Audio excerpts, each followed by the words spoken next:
1 কোটি টাকা কি হবে ডিডিআর ফিক্সড ডিপোজিট হবে বলেন যেটা 1 কোটি ফিক্সড ডিপোজিট করবে, হ্যাঁ আর মার্জিনে এলসি হবে মার্জিনে এলসি হবে, উনি সুবিধা নেবে 3 কোটির।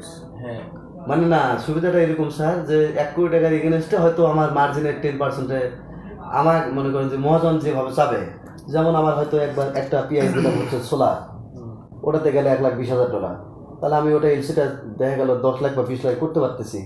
এলসি হওয়া মাত্র কিন্তু মালটা ঢুকছে না আমার, তো মালটা আস্তে আস্তে স্যার ওটা মনে করেন যে আমার যে 1 কোটি থাকলো ওটার এগেনস্টে হয়তো এনওসি মানে 2 কোটি 3 কোটি যেটাই হয়, বিল ছাড়তে বলবো না, মালটা বিক্রি হবে, মানে যেভাবে পেমেন্টগুলো ঢোকে এই সিস্টেমে পেমেন্টটা যাবে। এই মানে যেটা আমাকে আর কি এনআরবিসি প্রস্তাব দিছিল এরকম বলছিলাম, তো পরে না এখন ধরেন এনআরবিসি তারপরে ন্যাশনাল এদের কিছু প্রস্তাবের মধ্যে কিছু গ্যাপ আছে, আমরা ওই গ্যাপের মধ্যে যাবো না, জি স্যার, বুঝছেন না? তো পরে মানে দিনাজপুরের সাথে কি কথা হয়েছে এই দিনাজপুর স্যারের সঙ্গে স্যার এই যে 10% অথবা 20-তে এলসিটা ওপেন হবে, আর এনওসিটা মানে যে ব্যালেন্স দিব ওটা দিয়ে আমি কখনো বিল ছাড়তে পারবো না, যে 1 কোটি থাকবে।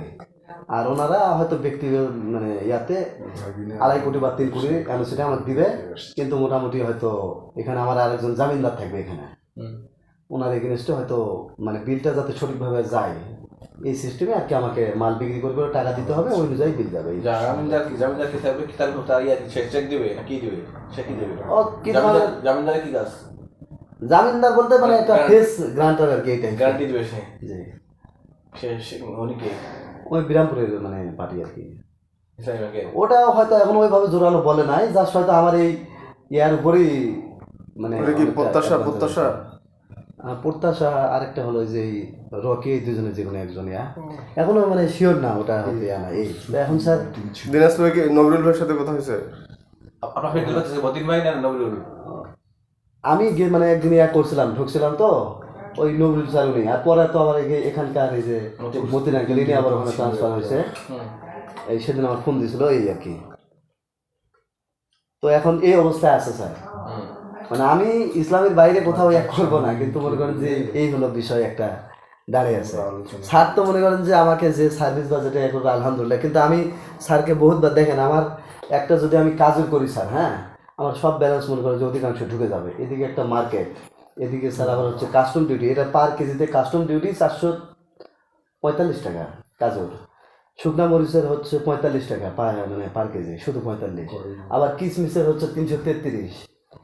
এই মানে আমার এই শুধু কাস্টম ডিউটির জন্যই অল টাইম 50 লাখ 1 কোটি টাকার মতো ইয়া করতে হচ্ছে। যেমন এই যে জিরাটা স্যার, এই জিরারই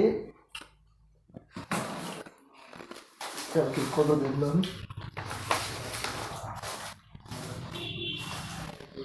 এটা দেখ জিরারই একটা স্যার, হ্যাঁ পার কেজিতে 252 টাকা আমার ডিউটি পড়ছে এটাতে।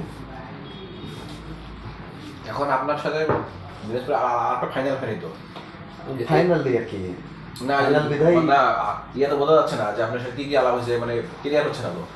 আমি এক দিব স্যার, আর আমি মোটামুটি আমি চাইছি মানে 3-এর মতো এনওসি ছাড়ব, ঠিক আছে।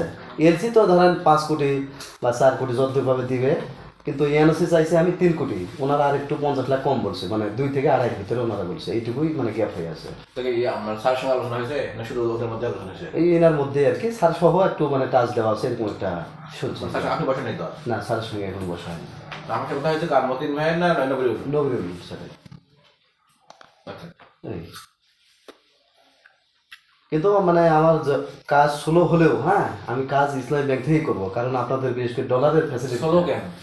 স্লো তো আমরা হবে না। না স্লো বলতে কি, যদি মানে এই আমার যে সময় ইয়ার পেঁয়াজের এলসি মাত্র $305, আমার তো মনে করেন যে 2.5 ধরেন বা 3 ধরেন অনেক এলসি করতে পারবো, ডিউটি মাত্র 1.5 লাখ টাকা পার গাড়ি, কোনো মানে ফ্যাক্টরি না। কিন্তু এগুলাতে এই পেঁয়াজ আবার র্যাম শুরু হতে হতে দেখা গেল যে এখন দেশির একটু চাপ আছে, আরও মাস 2-3 বা 2 মাসের মতো এরকম। আর এখন আরও একটা কাজ করছি, আমার হচ্ছে এলসি বিক্রি যেটাকে বলে স্যার, ঠিক আছে, যে আমি